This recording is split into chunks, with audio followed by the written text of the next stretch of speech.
Fuentes del derecho visigodo. Las formas de elaboración del derecho visigodo. El derecho visigodo tiene una división cuaternaria en cuanto a sus fuentes, a semejanza de lo que expresamos en las páginas iniciales de este libro. Sobre las fuentes del derecho, la lex, que fue redactada en latín, la costumbre, las decisiones judiciales y la doctrina. Cada una de estas fuentes histórico-jurídicas merece un comentario breve. El derecho era cultivado en las escuelas privadas y los monasterios.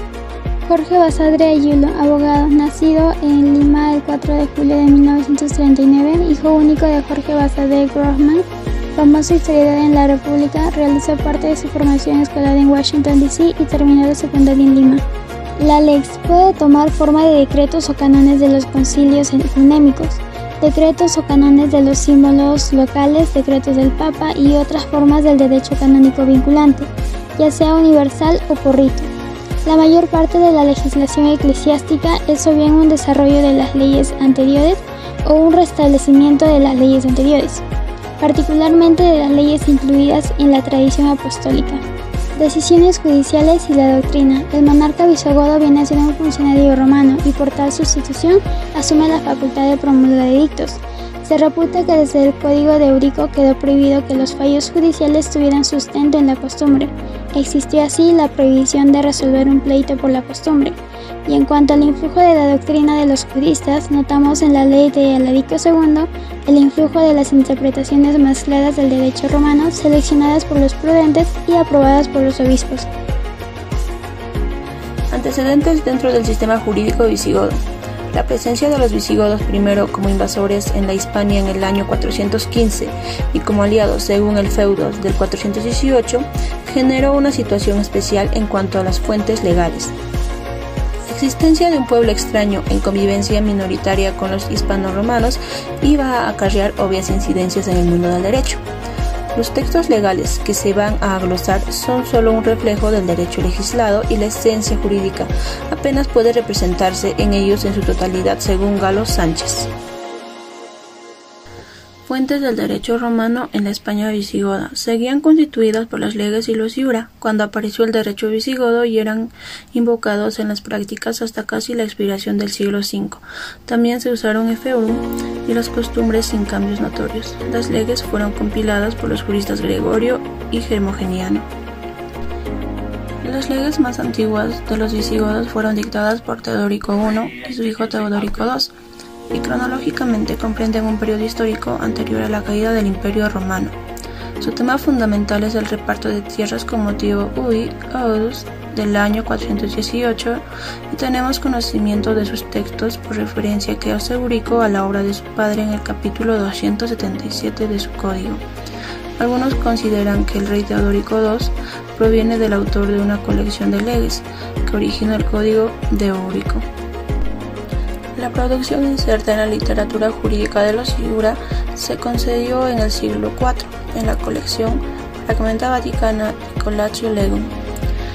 Durante el siguiente siglo, estudiar la obra de los juristas hasta que la llamada ley de citas reconoció el valor de los autores Opiniano, Gallo, Pulpiniano y Modestino.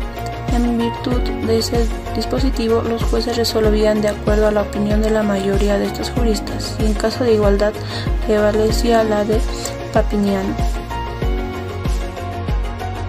El Código de Eurico o Codex Eurici Regis. El monarca visigodo reservó para sí mismo la tarea de interpretar las leyes. Fue el rey Eurico quien se rige en el primer legislador visigodo y de los propios pueblos germanos, ya que el código extenso atribuido a él es la primera ley de esta estirpe germana. El Código de Euricio debió promulgarse entre los años 468 al 481, que es la postura tradicional. El Código 98.2. El Código de Euricio fue dictado por el monarca que estableció el reino godo de Tolosa entre los años 467 y 485. Esta es una toma de posiciones nuevas y recientes.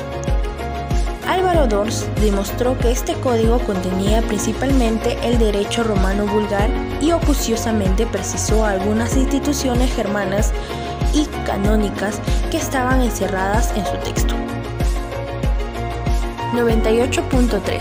El Código de Eurecio contiene, en los fragmentos que han desafiado la marcha del tiempo, un crisol variado de materias que regula de acuerdo al códice hallado por los monjes del monasterio de San Germán en los Prados de París, que abarca solo los capítulos 276 al 336, editado por Álvaro Dors. Era un trabajo noble. 98.4. Esta irradiación jurídica se realizó por medio de la revisión del texto euriciano del Código de lo Vigilio. Las normas que provienen del Edicto de Eurico y del Código de lo Vigildo aparecen con el epígrafe antiqua equivalente a antigua.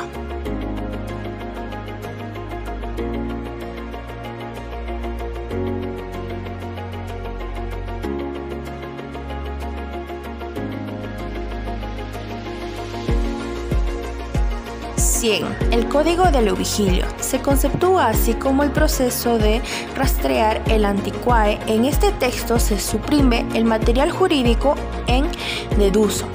Se efectúan correcciones y añadiduras. Su contenido no se conoce directamente, reconstruyéndose a través del posterior texto llamado Liber Ludicurium, que recoge sus textos con el epígrafe del antiquae.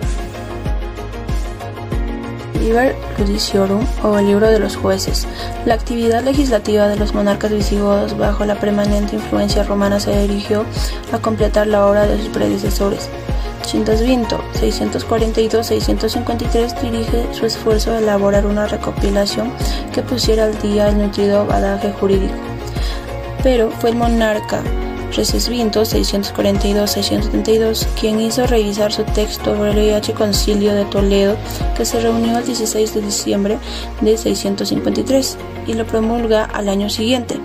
Recibe el nombre de Liber Ludiciorum y es conocido también como Lex Visigorum, constituyendo el último texto hispano-visigodo.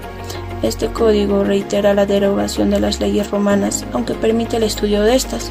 Si no existía una ley aplicable a un caso, el juez debía acudir al rey.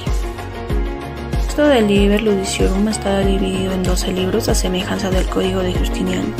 Algunos de ellos son la ley y el legislador, la organización de los tribunales y de procedimiento judicial, el derecho matrimonial, el derecho de familia y derecho sucesorio, violencias y daños contra la propiedad rural y pecuniaria, y sobre siervos fugitivos, desertores del servicio militar, derechos de asilo e inmunidad de los templos.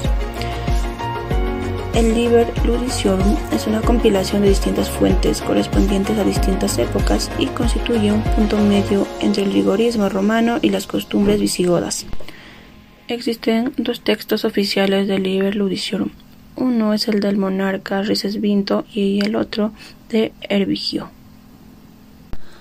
Fue intención de los monarcas visigodos que no se hicieran versiones no oficiales del Liber con intervenciones extrañas y que los juristas manipularan su texto, término que utiliza García Gallo.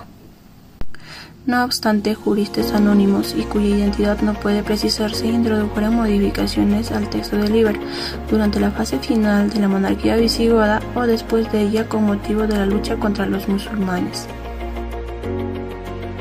Se ha dado como supuesto en muchos libros de historia del derecho que el Código de Eurico es atribuido a este monarca visigodo, aunque su texto hubiera sido redactado por un jurista o un grupo de juristas romanos en su reinado bajo la dirección del León de Narbona. Historia del derecho universal y peruano. Teodorico II y Eurico, ya que estuvieron como progenitores de un monarca legislador que fue Teodorico I, y siguiendo la ruta señalada por San Isidro que hemos transcrito en este sentido, de que bajo el reinado de Eurico los dos godos empezaron a regirse por sus leyes y su autor tendría que ser Eurico. La costumbre.